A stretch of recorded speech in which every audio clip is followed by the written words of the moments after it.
días hoy estamos haciendo una serie acerca del libro de Hechos.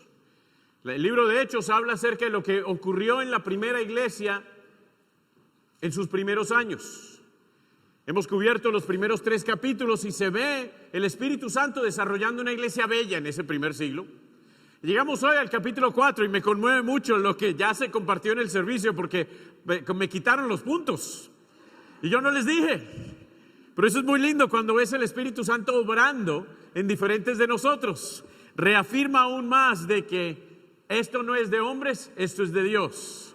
Muy conmovedor aún en México oír a algunos de los que estaban ahí hablando cosas que como casi a la palabra ligado a lo que estábamos diciendo. Y ahí se ve el Espíritu Santo obrando. Sé que también hoy le damos bienvenida a varios 18 que fueron a Perú, a la conferencia, al Festival de las Américas. Gusto en tenerlos de vuelta. El Johnny, si no saben, se comprometió. Se fue hasta Perú a comprometerse. Está por allá en el sonido, muy animado, inspirado. Cuando lo vean lo pueden felicitar. Se tuvo que llevar a Magali hasta allá para que le dijera que sí. Pero sí le dijo que sí, ¿no es cierto, Johnny? ¿Sí? Amén. Concuerda con el título del sermón, porque el amor de Dios perdura para siempre, amén. Y de eso se trata. El capítulo 4 es un capítulo muy especial, que nos muestra a los cristianos en su sentir, muy enfocados en Dios. Pero antes de entrar al capítulo 4, te quiero preguntar, ¿qué es el cristianismo para ti? ¿Es un grupo de leyes y actividades que tú tienes que cumplir? Como dirían en inglés, un to-do list. ¿Es una carga que cargas todos los días porque tu mamá, tu abuelita o alguien por ahí te lo impuso? ¿Es algo que tú haces simplemente con el temor de que un día hay un juicio final, entonces me aguanto esta vida así porque me toca para no terminar quemado? Yo creo que francamente esas motivaciones existen. Y existen en muchos. Yo diría que existen aún en varios aquí. Pero hoy te quiero inculcar esta motivación. El que todo el cristianismo en verdad comienza en Dios dar un paso hacia ti. 1, 2, 100, 1000 pasos hacia ti. Y tú y yo simplemente respondiendo a su amor que perdura para siempre. Acompáñame al Salmo capítulo 118 y llegaremos al Hechos 4. Pero quiero leer el Salmo 118 porque vamos a encontrar durante el libro de Hechos, yo creo que este era el corazón de nuestros hermanos en el primer siglo. Aún porque parte de este Salmo sale en el capítulo 4. Yo creo que es algo muy lindo cuando oyes algo en el corazón de nuestros hermanos que fluye, te dice qué estaban leyendo durante esa época. Y si tú lees el libro de Hechos, ves varias veces que Pedro, que diferentes hombres estaban leyendo las Escrituras y de ahí fluye la convicción que ellos desarrollan. Qué lindo que podemos abrir la misma Escritura que nuestros hermanos en el primer siglo abriéndola y de ahí captar las mismas convicciones. En el Salmo 118, versículo 1, encontramos ahí, dicen, den gracias al Señor, porque Él es bueno, amén.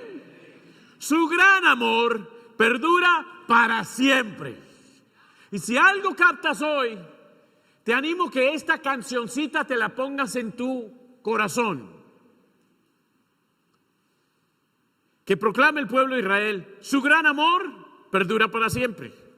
Que proclamen los descendientes de Aarón, su gran amor perdura para siempre. Que proclamen los que temen al Señor, su gran amor perdura para siempre. ¿Ya lo captaste?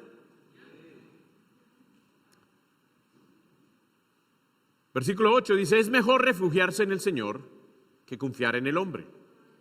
Es mejor refugiarse en el Señor que fiarse de los poderosos. Versículo 17 dice, no he de morir, he de vivir para proclamar las maravillas del Señor. Versículo 19 dice, Ábranme las puertas de la justicia para que entre yo a dar gracias al Señor. Son las puertas del Señor, porque los que entran son los justos. Te haré gracias porque me respondiste, porque eres mi salvación. La piedra que desecharon los constructores ha llegado a ser la piedra angular. Esta frase se va a leer en el capítulo 4. Esto ha sido obra del Señor y no dejará de maravillarnos. Este es el día que el Señor actuó, regocijemos y alegrémonos en Él. Señor, danos la salvación, Señor, concédenos la victoria. Bendito el que viene en nombre del Señor, desde la casa del Señor los bendecimos. El Señor es Dios y nos ilumina. Únanse a la procesión portando ramas en las manos hasta los cuernos del altar. Tú eres mi Dios, por eso te doy gracias. Tú eres mi Dios, por eso te exalto. Den gracias al Señor porque Él es bueno. Su gran amor perdura para siempre. ¿Te imaginas al apóstol Pedro cantando esta canción? Yendo por toda Jerusalén, pensando, sí, un día yo la regué. Pero ¿sabes qué? El amor poderoso de Dios perduró para siempre. Un día tuve que saludarlo y reconocerle que sí, ante el gallo yo le había dicho que no, pero su amor perduró para siempre y me dio la esperanza de volver a amarlo. Y de ahí yo me lo imagino caminando por todo Jerusalén, recordando y regocijando de que, ¿sabes qué? Jesús sí resucitó, no quedó muerto, sí ascendió y yo soy testigo de eso. Ahora sí, con ese contexto, acompáñame a Hechos capítulo 4. Hechos capítulo 4. Y la razón que estamos estudiando este libro es porque queremos que nuestro cristianismo no sea definido por una sociedad de hoy en día. Si hoy tú caminas por cualquier ciudad, hay un cristianismo pintado por una u otra generación, pero francamente un cristianismo bastante vacío. Tú caminas por la Ciudad de México, y puedes ir desde la catedral o por alrededor. En esta semana hacen todos una cantidad de altares para los muertos. Por otros lados hay altares para diferentes vírgenes. Por otros lados hay altares a diferentes santos. El 28, yo no sé por qué, celebran San Judas. Y hay un bombardeo de boom, boom, boom, boom, boom. De luces y desde las 8 p.m. hasta las 6 de la mañana. No paraba. Recuerdo a la otra mañana, una dama ahí enfrente de el registro en el hotel, les decía, oye, nos podían haber avisado. Bum, bum, bum, bum, toda la noche. ¿Celebrando qué? Yo no sé. Pero lo que sabemos es que hay gente alabando a Dios de diferentes formas que no necesariamente concuerdan con la palabra de Dios. Y esto no se trata de tú y yo hablar ni bien ni mal de ello, sino de nosotros enfocarnos en lo que la palabra de Dios sí dice de cómo se debe llevar a cabo. Amén. Y por eso nos vamos a enfocar en lo que nuestros hermanos en el primer siglo, aquellos que estuvieron lo más cerca a Jesús, establecieron como el cristianismo. Acompáñame a Hechos 4. Y hoy te tengo 3 puntos, de los cuales ya 2 de ellos se han mencionado, así que lo vamos a hacer más fácil. Primero que todo, nuestro cristianismo es basado en Jesús. Amén. No es basado en ninguna otra persona, no es en la personalidad de nadie más, es basado y centrado en Jesús. Amén. Segundo que todo, nuestro cristianismo es centrado en Dios.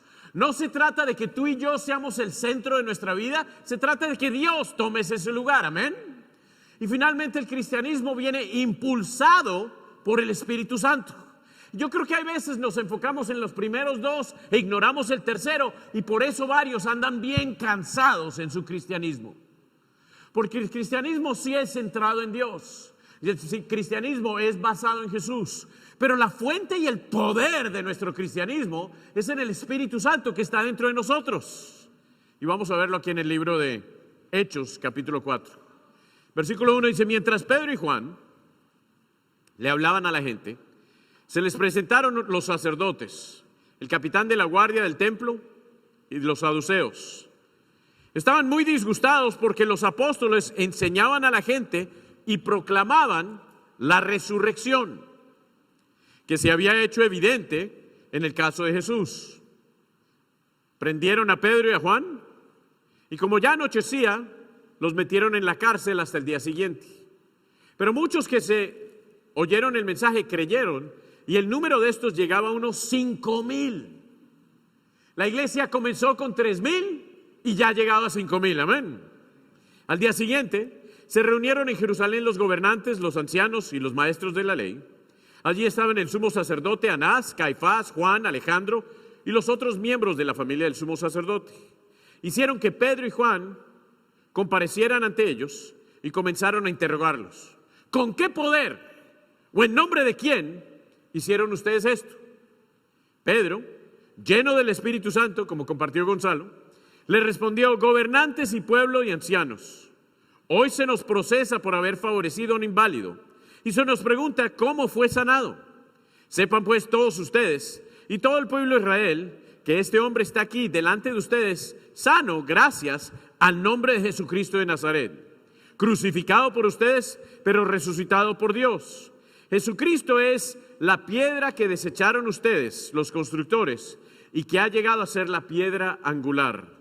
De hecho, en ningún otro hay salvación, porque no hay bajo el cielo otro nombre dado a los hombres mediante el cual podamos ser salvos. Aquí se ve muy claro que Pedro predica, causan un milagro, pero Pedro reconoce: no se trata de mí. Hoy nosotros como cristianos, el cambio y la transformación, la mejora en lo que hay bueno en nosotros, no se trata ni de ti ni de mí, ¿correcto? Y en eso sentimos satisfacción. Sir Gonzalo se paró aquí compartiendo acerca de lo que Dios ha hecho por 20 años. No lo que Gonzalo ha hecho por 20 años. Ni de prosperidad humana, ni de avivar tu ego. Se trata de definir que Cristo es el poder por el cual sí se pueden hacer milagros, amén. Y lo lindo de eso es que algunos entramos aquí con un matrimonio hecho desastres. Y quizás sí tratamos a la nuestra. Pero la esperanza no está en que, un poquito más de esfuerzo. Quizás en el jugo pusieron algo a ver si se te mejora. No es así. Es a punta de Cristo que si hay esperanza. Él sí puede hacer milagros en nosotros, pero dice aquí, Jesús tiene que ser la piedra angular. Y este concepto de piedra angular se puede ver de dos formas.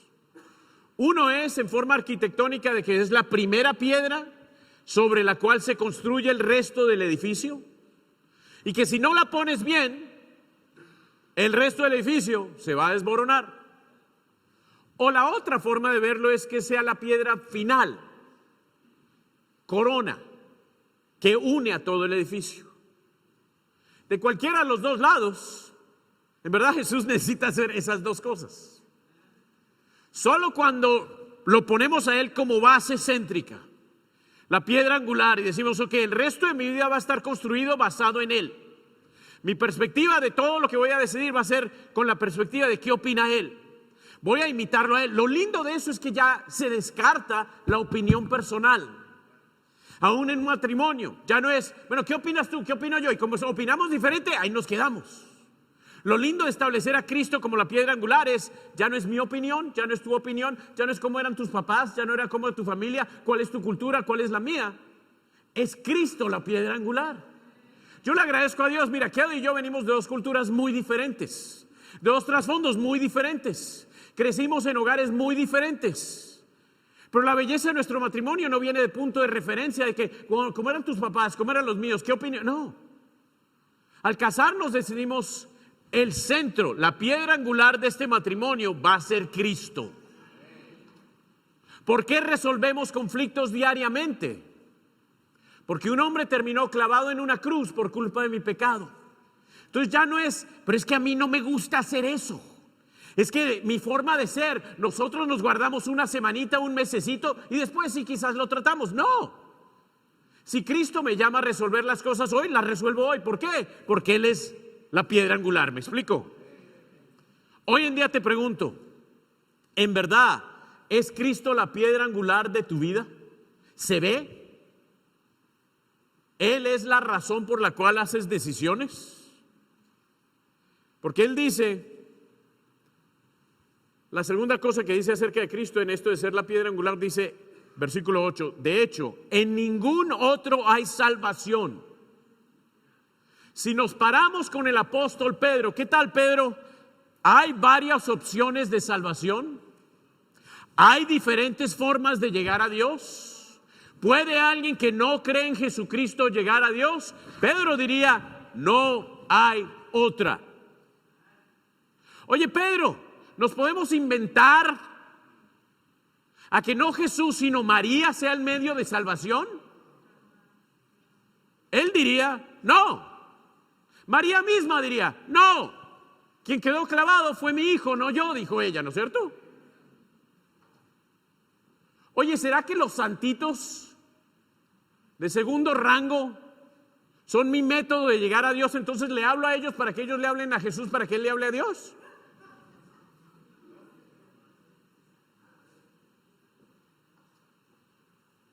¿Será que tu filosofía te va a llevar a Dios? Según Él, no hay otro por medio del cual haya salvación. Punto. ¿Lo crees? ¿Lo vives? Si lo vives, se va a reflejar en tu convicción con los demás, ¿no es cierto? Porque no hay bajo el cielo otro nombre dado a los hombres mediante el cual podamos ser salvos. Mira, yo o tengo que sacar esa página de mi Biblia, o tengo que decidir, eso es verdad y eso me tiene que reflejar. En algunos casos esto es un gozo cuando nuestros familiares responden a ello y sentimos el gozo de ello. En algunos momentos es bien difícil. Cuando nuestros seres queridos son indiferentes a esta verdad. Y ahí nos puede jalar la base a nosotros. Llevarnos a un punto de decir, a ver si me invento otra doctrina para que este familiar no quede fuera de esa clasificación. Pero ahí es donde tenemos que decidir, ¿está mi fe basada en verdad en que mi piedra angular es Jesús?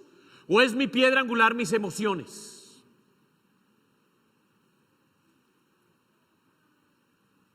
En tu día a día, tú que estás estudiando la Biblia hoy, ¿ya has decidido Jesús va a ser mi piedra angular?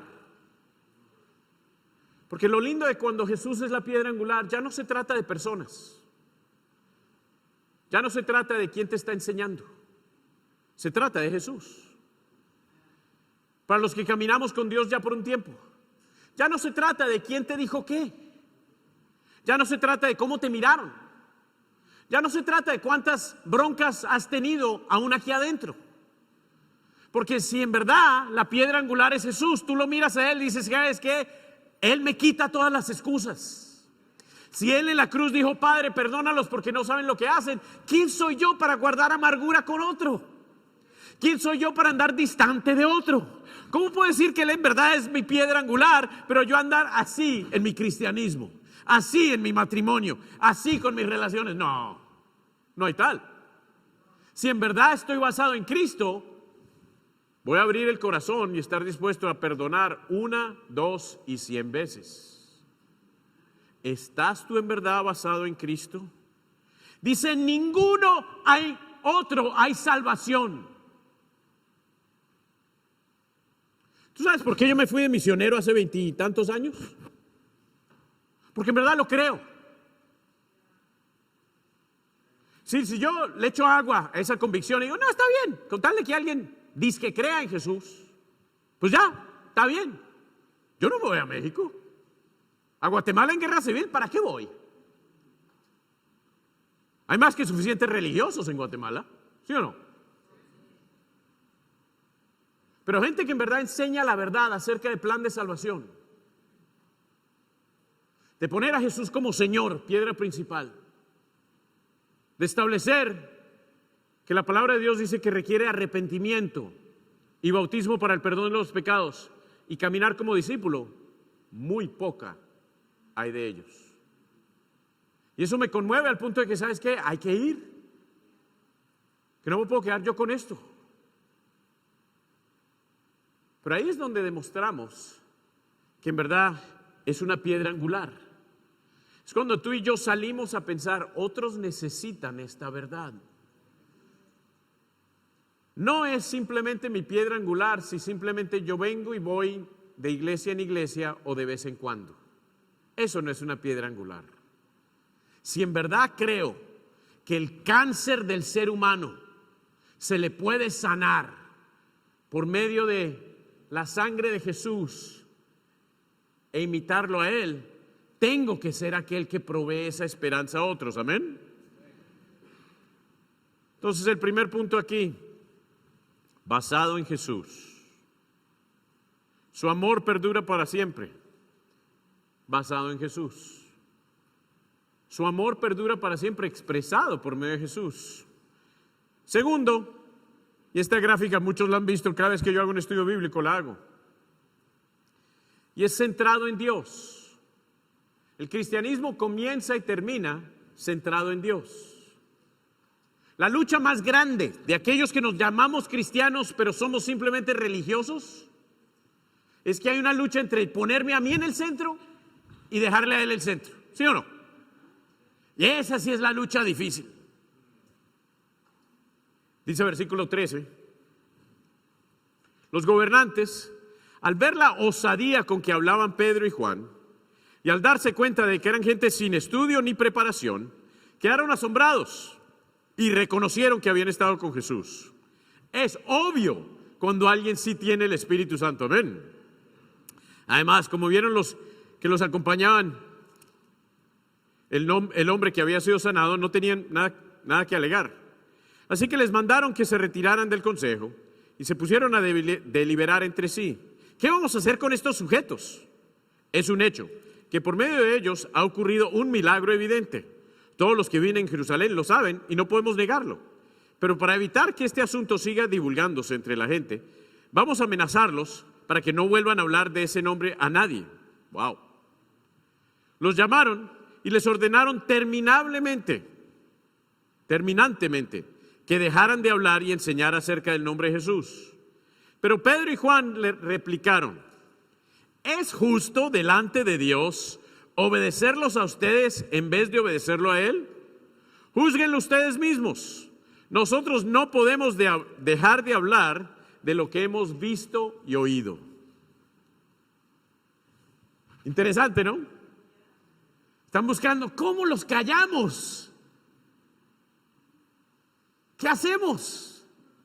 Ok, ustedes no pueden hablar más de ese nombre. Y Pedro y Juan dicen, bueno, pues ¿saben qué? ¿Verdad si es justo que nosotros desobedezcamos a Dios para obedecerlos a ustedes?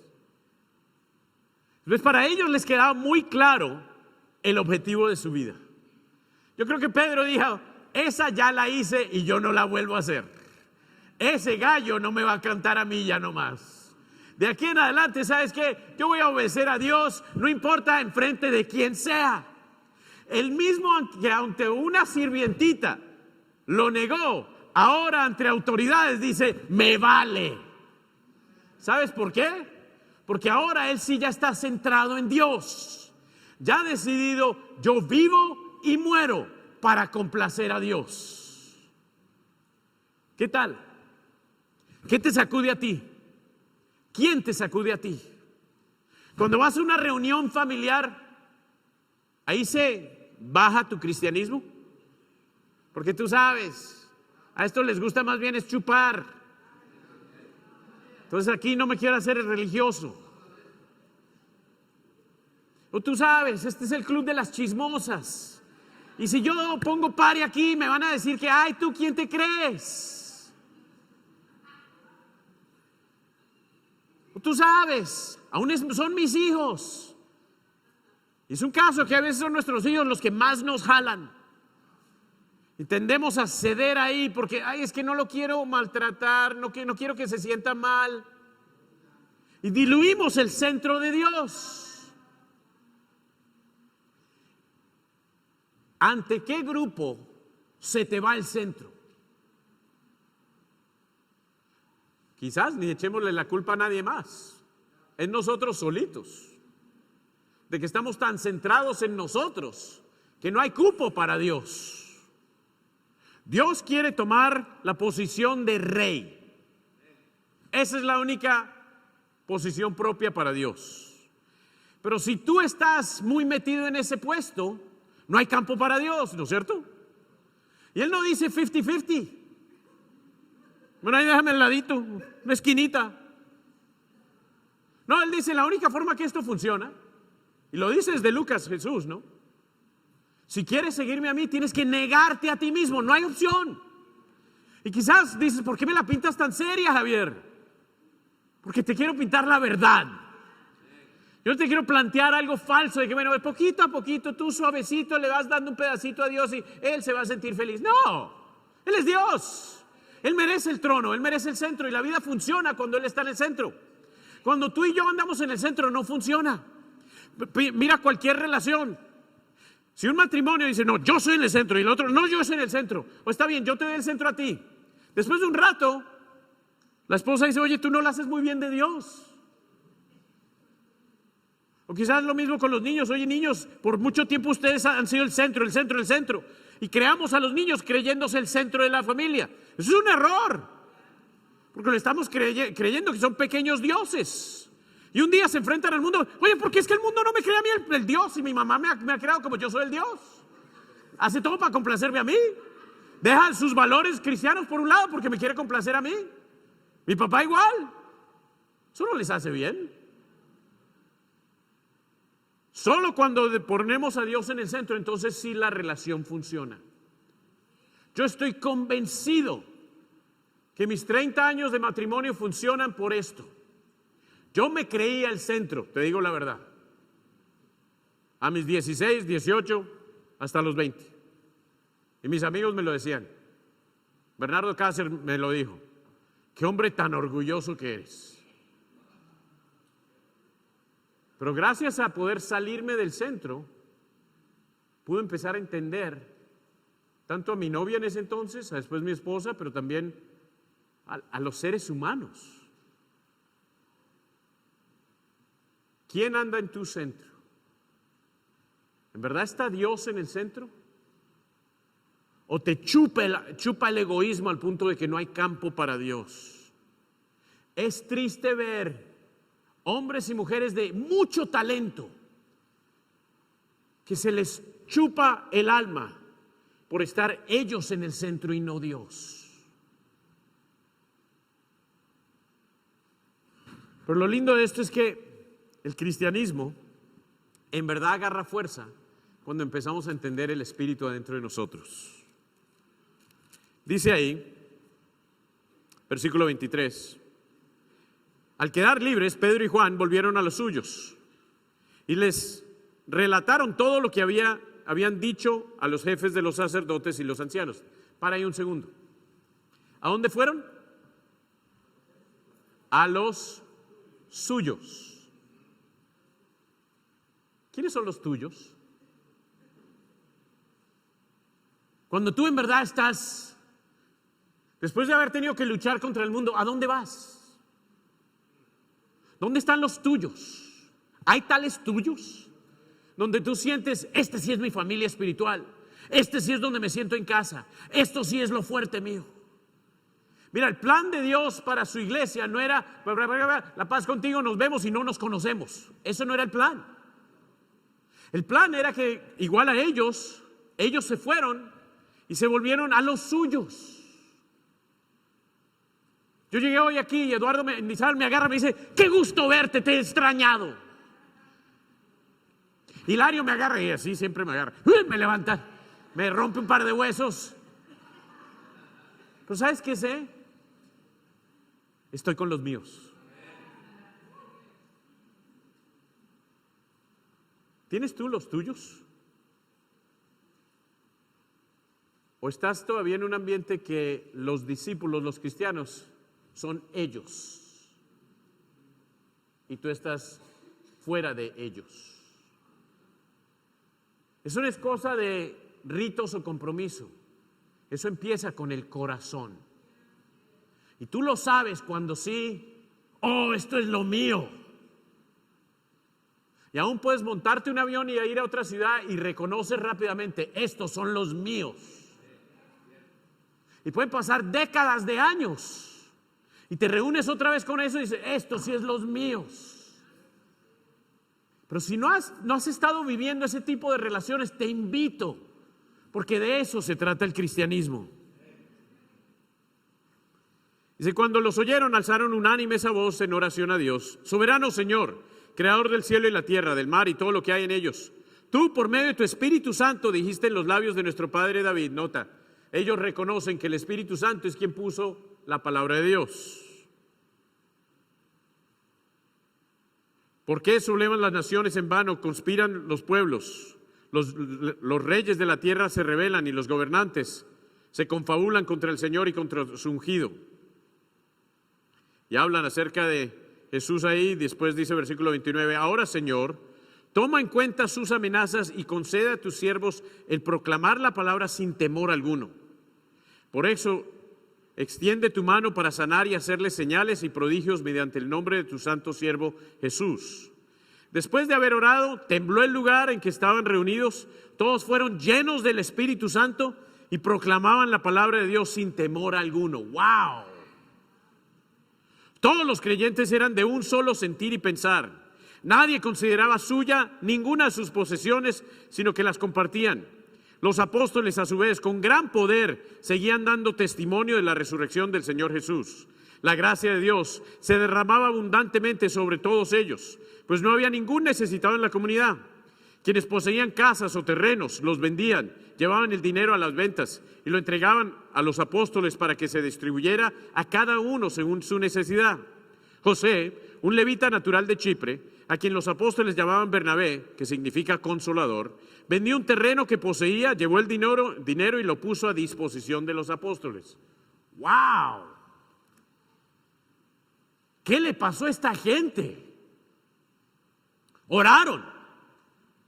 Pero el resultado de esa oración, ¿qué pasó? Se ve el poder del Espíritu Santo en ellos. Ya no es cosa de Pedro y Juan, son todos, proclamando la palabra del Señor a todo el mundo. Y mira el espíritu que generó en ellos. Un espíritu de familia, de generosidad, de unión, increíble. Alguien que está en verdad valorando el amor de Dios va a ser impulsado por el Espíritu Santo. Impulsado como en un trampolín. ¿Te has montado alguna vez en un trampolín? Brincas, ¡uy! Por ahí en 6º grado, en mi gimnasio había un trampolín, pero era de los chiquitos. Y uno llegaba, brincaba, ¡pum! Y hacía una maroma y paraba. Y yo miré un par que hizo, ¡pum, pum! Maroma, dieron vuelta y se pararon. Y ahí voy yo. Corriendo me fui, brinqué en el trampolín, subí, bajé. Yo pensé que había dado la vuelta, no di la vuelta. Plena cabeza, ¡pum! Por eso soy así, tengo el cuello así.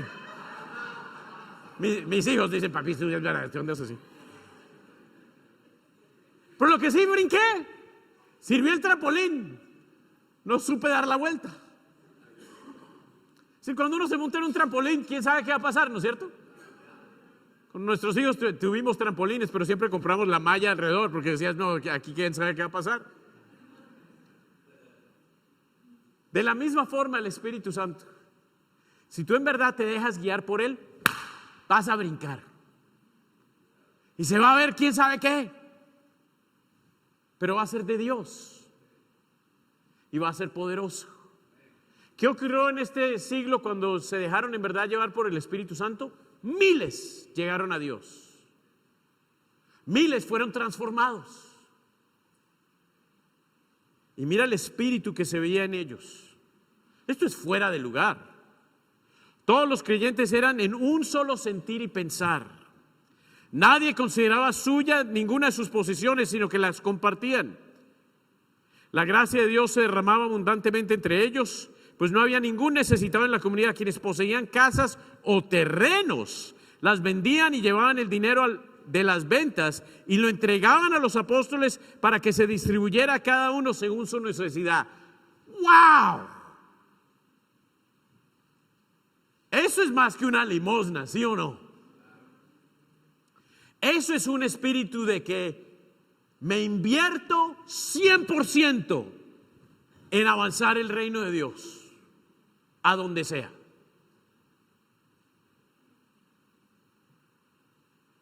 Tuve el gozo de ir a México.